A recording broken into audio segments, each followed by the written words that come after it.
Bonjour à toutes et à tous, un plaisir de vous retrouver fidèles à ce rendez-vous du 12h45, donc voici le sommaire. L'examen du baccalauréat session de juin 2022 démarre demain sur toute l'étendue du territoire national. 77 416 candidats sont appelés à composer le point des préparatifs avec le directeur de l'office du bac. Vivre avec la drépanocytose est aujourd'hui possible, mais le dépistage et la prévention permettent de diminuer les risques. Précision à suivre.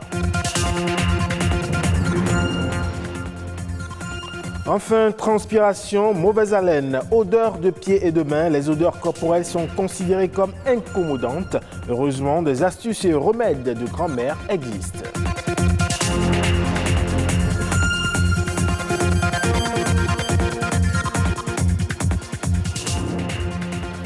Bienvenue à vous, si vous nous rejoignez. En nouvelle brève, la violence sexuelle perpétrée pendant les conflits est un crime brutal qui prend principalement pour cible les femmes et les filles, mais touche également les hommes et les garçons. Elle se répercute sur les communautés et les sociétés où se perpétuent les cycles de violence et menace ainsi la paix et la sécurité internationale. Ce 19 juin, journée internationale pour l'élimination de la violence sexuelle en temps de conflit, est une occasion pour les Nations Unies d'inviter la communauté internationale à redoubler d'efforts afin d'éliminer le fléau de la violence sexuelle et sexiste. Vous le savez, demain, lundi, démarre sur toute l'étendue du territoire national l'examen du baccalauréat. Et c'est le département de l'Atlantique qui abrite le lancement officiel des épreuves. Au total, 77 416 candidats sont inscrits et les compositions auront lieu dans 133 centres. Le point des préparatifs ici avec Ghislain Boguet. Le gouvernement a joué pleinement sa partition. C'est le constat à l'issue de cette séance de travail. Ils sont là, le ministre des Enseignements secondaires, techniques et de la formation professionnelle, la ministre de l'Enseignement supérieur et de la recherche scientifique et le directeur de l'office du baccalauréat. Les travaux sensibles sont totalement achevés. Le matériel lourd est totalement déployé comme de coutume grâce à l'appui de l'armée. Les fonds sont entièrement mobilisés. Les chefs de centre sont en train de recevoir les dernières instructions. Les candidats, les surveillants sont déjà en possession de leur convocation. Le matériel sensible est en cours d'acheminement pour être sécurisé dans les commissariats. Après le point des préparatifs, un seul constat s'impose. Chaque chose est à sa place. Nous sommes satisfaits du niveau de préparation. Nous n'avons pas d'inquiétude. Nous savons que les choses se passeront très bien. Les préparatifs du baccalauréat 2022 sont ce qu'ils doivent être. Je ne peux que émettre motif de satisfaction. Le niveau de préparation est correct, que ce soit la préparation au déroulement de l'examen, que ce soit la préparation à l'encadrement des candidats. Ces deux niveaux de préparation sont très encourageants. Cette année, 77 416 candidats composent. Les candidats de sexe féminin sont au nombre de 32 045. 3 777 composent dans les séries scientifiques. Rendez-vous donc le lundi 20 juin 2022 dans les centres de composition. Le lancement officiel de cet examen se tiendra au CEG 1 de Ouida.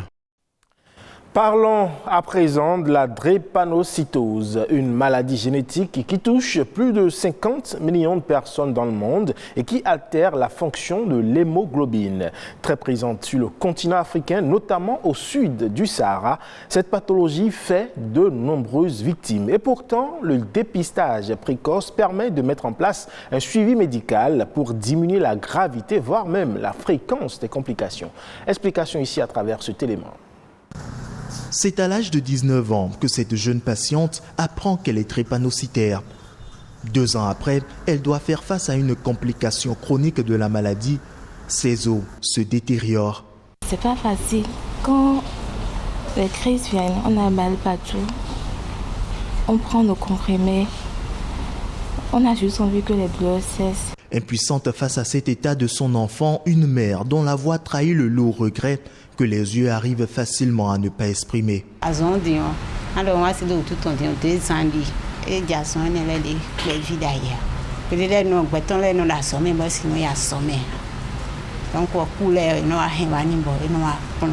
Après, le soir, il va au palais. Et on a dit, ah, et tout, et allait changer de vous, pour aller commander de monter, mais non de vous. La patiente pourra bientôt recouvrir l'entièreté de ses os. Seulement, son état actuel aurait pu être évité. L'idéal aurait été de pouvoir prendre en charge au plus tôt, dès la naissance. On pose le diagnostic de la drépanocytose si cette maladie existe chez les enfants, pour que ces enfants fassent l'objet de suivi systématique et régulier. C'est seulement de cette façon qu'on peut prévenir la survenue des complications aiguës et éviter la survenue de ces complications chroniques. La prise en charge, elle reste aujourd'hui la meilleure solution si le drépanocytaire veut voir devant lui de meilleurs jours et se fait en fonction de l'état clinique du patient.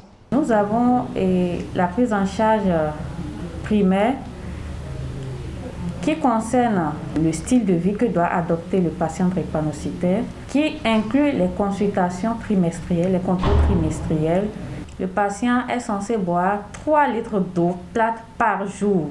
Quand la crise est sévère, il nécessitera d'une hospitalisation, des antalgiques, une antibiothérapie qui est probabiliste selon le tableau clinique du patient.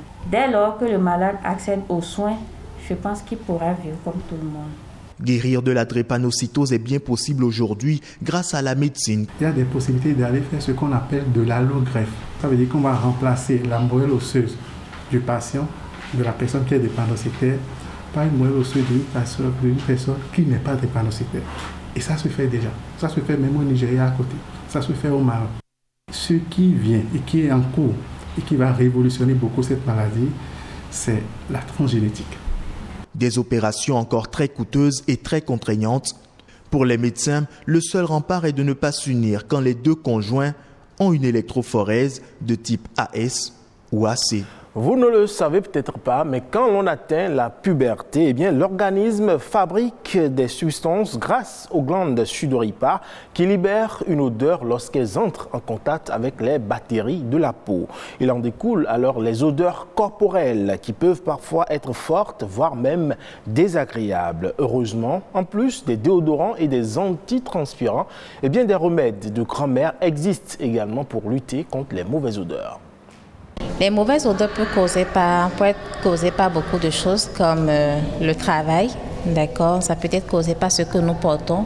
Ça peut être également causé par l'hygiène corporelle habituelle.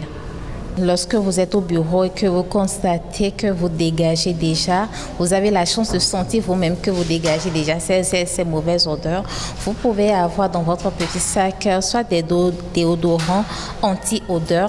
Assurez-vous que ça soit un déodorant anti-odeur ou transpirant. Parce que dans ces déodorants-là, il y a des actifs qui permettent en fait de régler le problème. Et il y a par exemple du citron, il y a par exemple du zinc, d'accord, qui vous permet en fait de régulariser. Chaque déodorant, chaque parfum a un rôle très précis.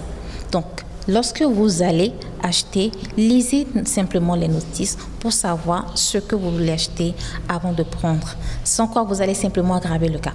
Si vous optez pour les astuces bio, naturelles, il faut d'abord connaître votre type de peau. Si vous ne connaissez pas votre type de peau, vous risquez d'agresser, soit d'endommager votre peau. Si je prends par exemple du citron, d'accord, je peux l'appliquer avant d'aller me doucher, je laisse agir 5 minutes et puis je vais me laver ensuite.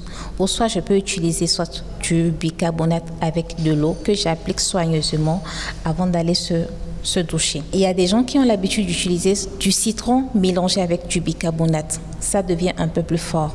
Donc, si vous ne connaissez pas votre type de peau, ça va aggraver, ou bien ça va créer autre problème pour votre peau, pour votre corps. L'autre chose est de s'épiler régulièrement. Lorsque vous épilez, ça vous évite de la stagnation des bactéries. Et ça circule facilement et ça réduit déjà l'odeur.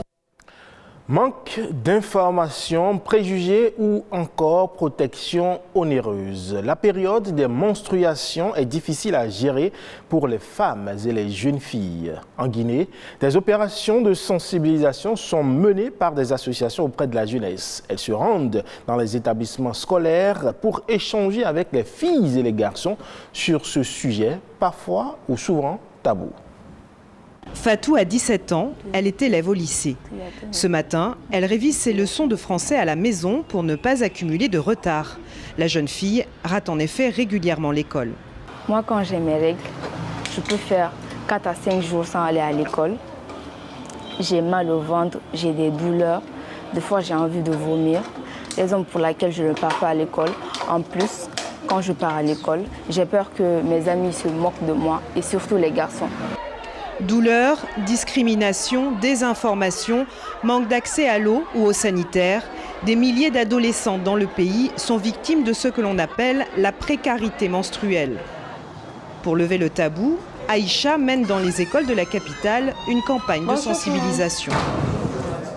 Ne vous gênez pas, on est entre amis, ne vous gênez pas. Dites-nous si vous savez ce qu'on appelle les règles menstruelles. Au programme, échanges et cours très pratiques d'hygiène menstruelle. Aucune question ou expérience n'est tabou. J'avais vu une fille dans la salle, oui. elle avait la tenue mouillée, quoi. C'est pas enseigné dans les écoles, c'est pas enseigné dans les ménages aussi. Il y a l'ignorance totale de l'hygiène menstruelle chez nous en Guinée. On a décidé de se lancer et de s'unir pour sensibiliser la jeunesse en ce qui concerne la notion de l'hygiène menstruelle, pour qu'elle puisse plutôt savoir c'est quoi l'hygiène menstruelle et comment s'y prendre quand les menstrues sont là. En zone rurale, la situation est encore plus difficile pour les femmes. Selon les ONG guinéennes, plus de la moitié d'entre elles utilisent du simple tissu comme protection à cause du coût trop élevé des serviettes hygiéniques vendues en commerce.